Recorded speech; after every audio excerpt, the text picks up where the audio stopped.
Hello, dear friends and subscribers. Welcome to Cricket Happenings. Yes, I'm under a bit of a cloud of weather right now, but so you might be thinking that you might be feeling that some enthusiasm might be lacking, but nevertheless, I will just do a sort of a synopsis of the fifth match of the ICC Cricket World Cup 2019, which definitely one could say was a sort of an upset in the World Cup because Bangladesh going on to defeat South Africa by 21 runs, and Bangladesh actually putting up their highest ever total in not only in World Cup history but also in in their one-day international history of 330 for 6. It was driven by an attacking innings. In fact, every Bangladesh batsman contributed, barring Tamim Iqbal, I would say. So Soumya Sarkar made an attractive 42 of 30 deliveries, which included 9 boundaries. Shakib Al Hasan made 75 of 84 balls, 8 fours and 1 6. Mushfiqur Rahim made 78 of 80 deliveries with 8 boundaries, and then the finisher Mahmudullah slammed 46 of 33 balls, 3 fours and 1 6 to take the Bangladesh to their highest ever total in their ODI history. Mohammad Mithun made a runnable stuff 21, Mosaddek contributing 26, Tamim Iqbal missed out, and 330 for 6 was definitely a very, very good score on this particular pitch. Now, looking at the, let's have a look at the Bangladesh card here. Now, Bangladesh definitely lost Tamim Iqbal quite early in the piece as Feluk Wayo picked up his wicket. Definitely one thought that South Africa were missing Dale Steyn today, the experienced bowler, and it was angled in back of a length delivery, and Tamim Iqbal was all squared up, and Quinton de Kock taking a very easy catch. Now, Soumya Sarkar and Shakib Al Hasan. This was a rollicking partnership after the dismissal of Tamim Iqbal with the score. In fact, as you know, Soumya Sarkar was the one who opened with Tamim Iqbal, but before Tamim Iqbal left, Soumya Sarkar had contributed 42 runs of that 60 runs opening partnership, which was a very, very attractive knock. In fact, Soumya Sarkar really started,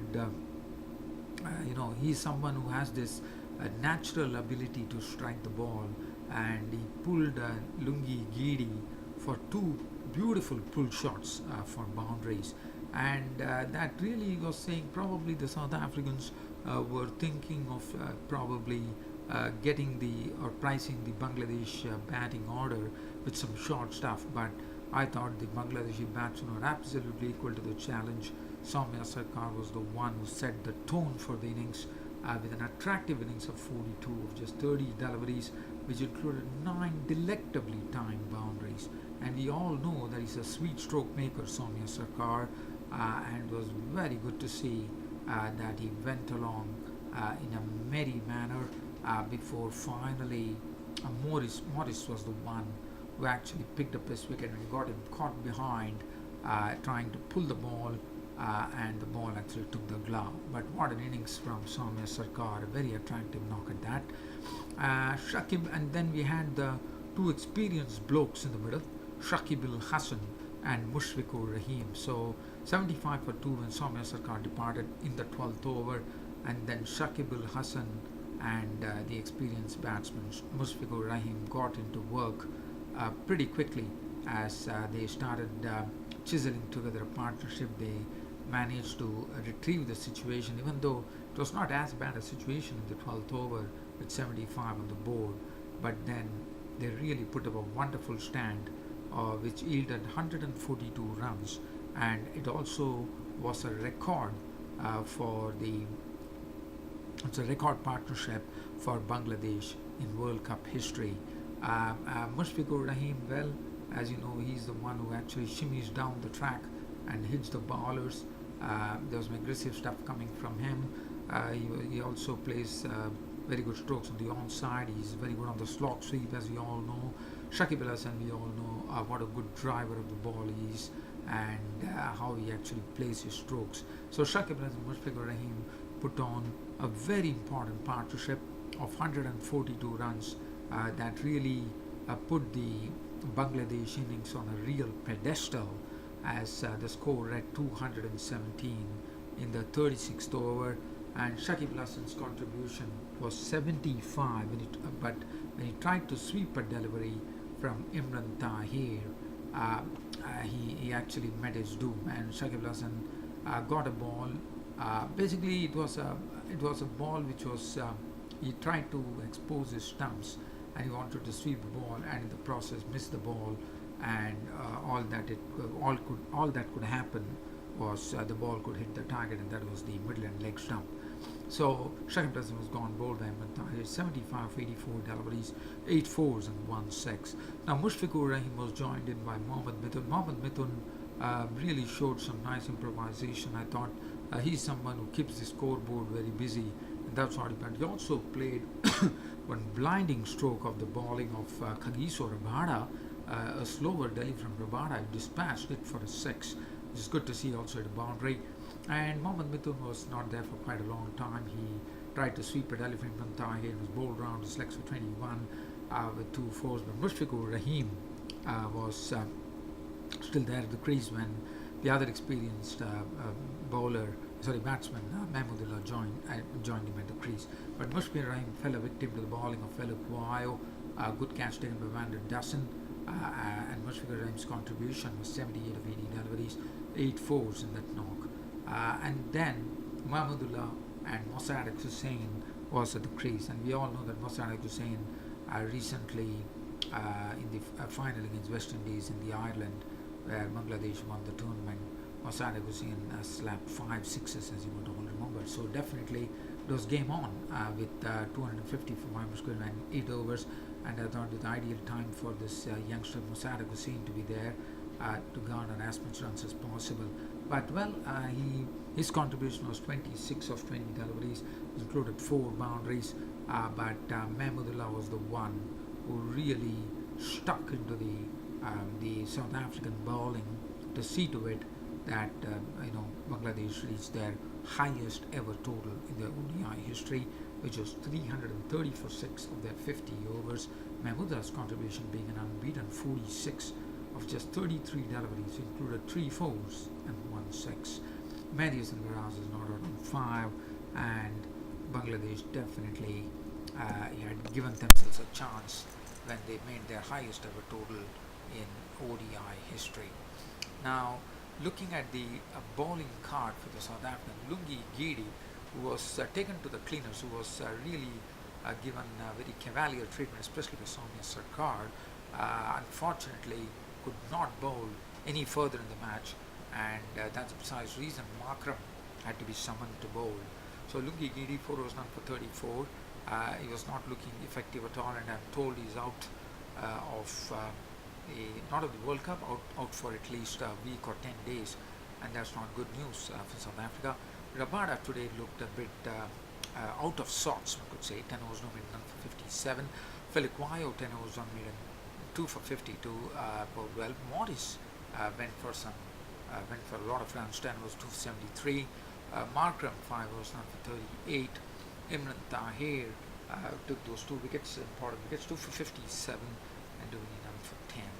Now South Africa, as I said, were given a target of 331 runs to win from their 50 overs, and it all started off with the openers Quinton de Kock and Markram opening the innings, and they were doing a fair job at that particular time, as they had added 49 runs for the first wicket before a mix-up happened with Quinton de Kock getting run out.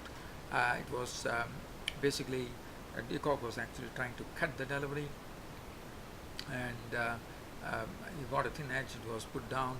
He went for a run, and Markram was not even moving over there, and Mushfiqur actually quickly gathered the ball and hit the stumps to send de Kock on his way. But Quinton de Kock was looking good, ran out for 23 of 32 balls, 4 fours, and it was a big blow for South Africa because Quinton de Kock is someone who can play very aggressively, but he was gone, run out. Markram was joined by Du Plessis, and then there started a sort of a partnership which actually pushed the score to 102 with Markram definitely not able to really free his arms, and they definitely knew the importance of both actually staying together, and that's what they precisely did. And then Shakib Al Hasan, who had done very well with the bat, was called on to bowl, and he was the one who broke that important stand that was going on when Shakib picked up his 250th wicket in one-day internationals. It was a beauty of a delivery, and if it was a flighted delivery, Markram was on his back foot as he predominantly does, and he probably thought, he was probably expecting the ball to hold, but it was pretty quick for him. It was a typical left arm spinner's delivery, and it went on with the arm down, actually going through the gap, bat and pad gap, and crashing into the middle and leg stump. So Markram was gone, bowled Shakib Al Hasan for 45 of 56 deliveries, 4 boundaries. Now then David Miller joined Du Plessis. Du Plessis was doing his job pretty well of nurturing the innings well as David Miller joined, and David Miller and Du Plessis took the score on to 147. As the score went on to 147, Mustafizur, in fact Du Plessis, wicket was taken by Mehdi Hasan. Now this was a very well thought out plan, because they knew that Du Plessis tried to go over the top, and this was Mehdi Hasan, the right arm off spinner, tossing the ball to Du Plessis on a higher trajectory, and the South African skipper was down the wicket, tried to hit it over the ground, down the ground, and but in the process he did not fathom that the ball would actually turn. It turned away and went on to pick his leg stump as he actually missed it, missed the line as the ball turned away from him, and that was the end of Du Plessis, and Du Plessis was gone. Both Mehdi Hasan and Miraz for 62 of 53 deliveries, included 5 fours and 1 6. So now Vander Dussen, who did well against England, was walking out, and he and David Miller then started taking the score along from 147, and the score both actually pitched together and took the score past the 200 mark. As the score went past the 200 mark, David Miller was there, and at 35 overs, the score at 202, there was definitely hope for South Africa. But Mustafizur Rahman, coming back for his second spell, picked up the wicket of David Miller. Now, this was a ball which was coming into Miller. Miller wanted to put it through the mid-wicket region, and the ball actually probably straightened a bit, and in the process to the edge, and Mehdi Hasan at backward point actually took a good catch with a very, very cool head, one could say. So that was the end of David Miller. After that, Duminy came in. Duminy also looked good with the bat, and Vander Dussen, who had contributed 41 of 38 with 2 fours and 1 6, left the scene with a score on 228, and that was really a big blow because Vander Dussen is someone who could have nurtured the South African innings, but unfortunately that was not to be, as Mustafizur Rahman got good company from Mohammad Saifuddin, who actually got into the act and picked up a very good wicket of Vander Dussen. Now this was not a very good shot from Vander Dussen. One understands that they had to get a very good run rate at that particular juncture, but it was not a shot which was attempted with full confidence. I tried to just play a sort of an agricultural shot, which I mean trying to hoik the bowler and totally lost it. And it was a straight delivery from Saifuddin, which found its target, and that was the timber. So he was gone. Van Anderson bowled Saifuddin 41, 38. That was 2 fours, but Devin Elsker played a great hand. Now Duminy and Feluquayo on the crease, so they were definitely the open. They still had Morris in the locker, but Feluquayo could not last much. Saifuddin actually picking up Feluquayo as I tried to go away from the stumps and tried to put it through the infield. In the process, Shakib Al Hasan took the catch. He was gone for 8, and then Duminy and then Chris Morris, another all-rounder, was still there. So hope was still there, but then his wicket was taken by Mustafizur Rahman. 10 of as many balls with 1-4, and in a process to really up the tempo, Chris Morris fell as he was picked up at the fence by Soumya Sarkar. Morris out for 10. So now Duminy was still there with Rabada coming into bat, and with Duminy still there, when Morris left, the score was 275 for 7. They still had another 4.1 overs still to go, but the target was 55. But we all know that Duminy is someone who is still capable. He still has that wherewithal to deliver, but today it was not to be. And once Duminy's wicket fell, and the hopes were all, everything was over, as this was a slower bouncer from Mustafizur Rahman, which was very well bowled, I thought, and Duminy was trying to get a pull, probably could not keep pace with it, and he played the stroke a bit too early, and the ball went on to hit the stumps, and that was the end of JP Duminy, out for 45, 37 deliveries, 4 boundaries, and finally it was getting too many with only the 2 tailenders, Rabada and Tahir, at the crease, and when Duminy fell, the score was 287. There was still some work to do. Some 43 runs were required, and it was always going to be difficult. And in the end, South Africa finishing off with 309 for 8. Rabada not out, 13 of 9, 20 of with 1-6, and Imran Tahir not out of 10.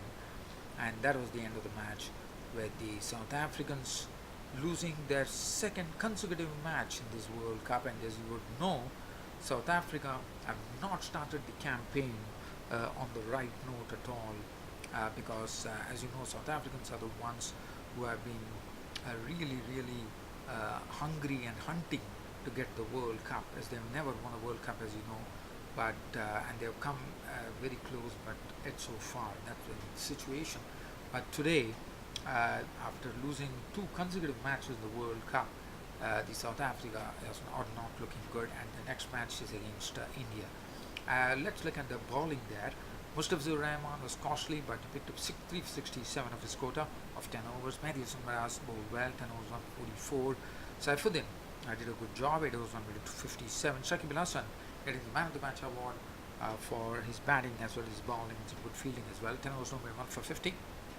Mashraf Murtaza, 6 overs, none for 49, was got a bit of hitting being done on his deliveries. Mossadegh, same 6 overs, none for 38, and Shakib Al Hasan taking the Man of the Match in the Kennington Oval in London, with South Africa going on to lose the match to Bangladesh. And as I said, it's a sort of an upset in World Cup 2019, according to me. And one thing I would like to say, the South Africans actually chiseled together a lot of partnerships, but there was no big partnership in the manner that probably Mushfiqur Rahim and Shakib actually put in. But if you look at the end, I thought the South Africans definitely made a good fist of it, because in the end they only lost by 21 runs. But I can surely say I could term this as an upset, that Bangladesh went on to beat South Africa in the World Cup 2019. Well, dear fans and subscribers, I have nothing else to share other than this. Tomorrow's game that is coming up is match which is going to be played in England and Pakistan. As you know, England beat Pakistan 4-0 in that 5-match series when Pakistan were in England. And Pakistan are the ones who are, I think, already they are also, they've got already been beaten very badly with the West Indies, so the morale will be a bit down, and it's going to be played at that pitch where a record score was done by England of 400 odd runs. So definitely, are we looking at the 500 mark being breached against Pakistan by England? One has to wait and watch. But nevertheless, so that's the match which is coming up tomorrow. This being said, it's about time for me to pull the wind up button on this cricket show of mine. So this is your host Ram signing off for today. Thank you.